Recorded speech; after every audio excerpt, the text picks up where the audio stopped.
A British man stranded in Rafah with his young family has told Middle East Eye that MI5 offered to help them to escape from Gaza, but only if he agreed to work for the spy agency.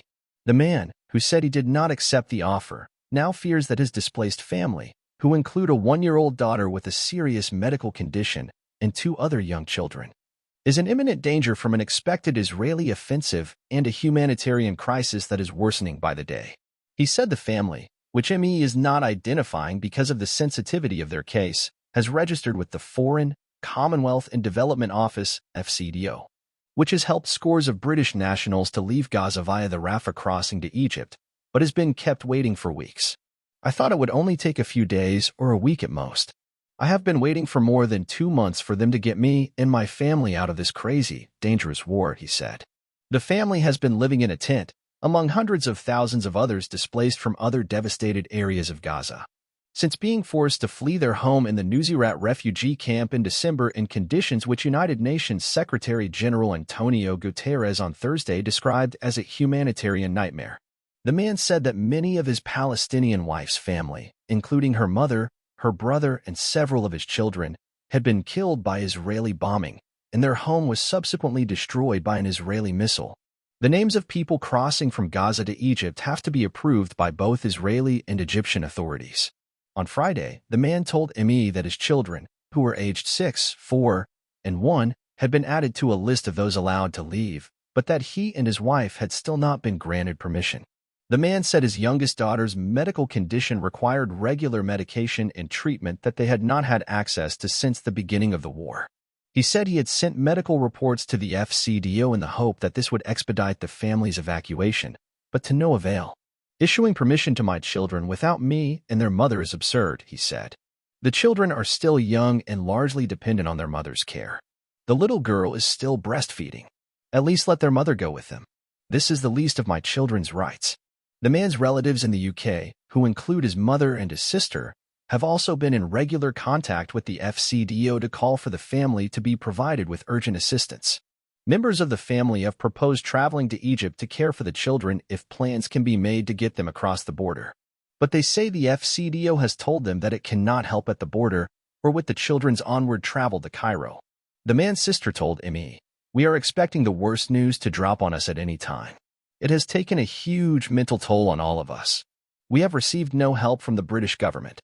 Gareth Pierce, a senior partner at law firm Bernberg Pierce who is also advocating on behalf of the family, told ME, "We have been doing everything we can, but at every step, the Foreign Office has been saying there is nothing they can do. Our contention is that can't be right.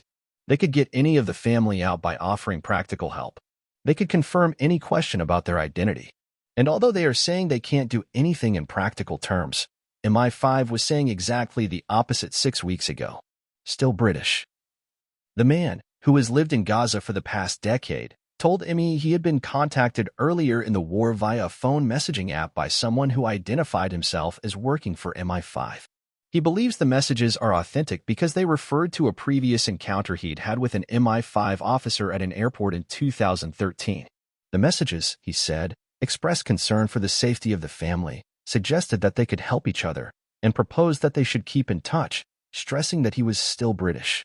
In December, as the situation for the family was becoming increasingly desperate, the man replied to say that he wanted to take his wife and children to the UK but needed help sorting out their documentation. He was advised by the MI5 contact to register with the FCDO, which was responsible for organizing evacuations. But in subsequent messages, the contact stressed that his ability to help the family was conditional on the man agreeing to work for the intelligence agency. MI5, the contact said, had influence over the FCDO, but only if he could show there is willingness from your side about working together. The man said he did not respond to this message. "After I received their offer, I said to myself, the UK is a country of institutions and law, and they will not obstruct the evacuation of me and my family because I did not respond to MI5's proposal. But unfortunately, I was wrong." ME contacted both the Home Office, which handles media queries regarding MI5, and the FCDO for comment. A government spokesperson told ME, "We are working with the Israeli and Egyptian authorities to ensure any remaining British nationals and other eligible people still in Gaza that want to leave are cleared to cross as soon as possible."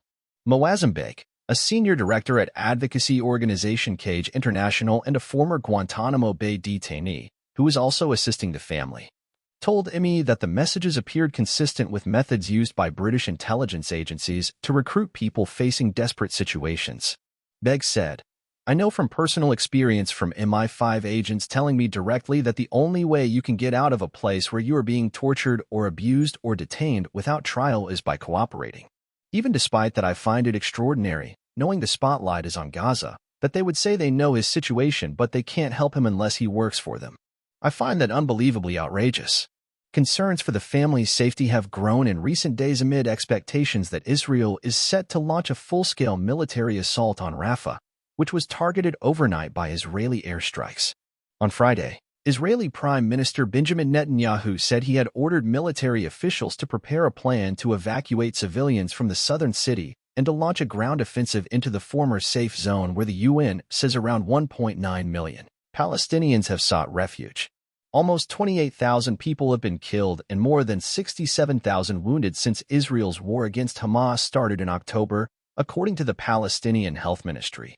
Philippe Lazzarini, the head of UNRWA, the UN Agency for Palestinian Refugees, told reporters on Friday that there was growing anxiety and growing panic in the city, with Palestinians having absolutely no idea where to go after Rafah.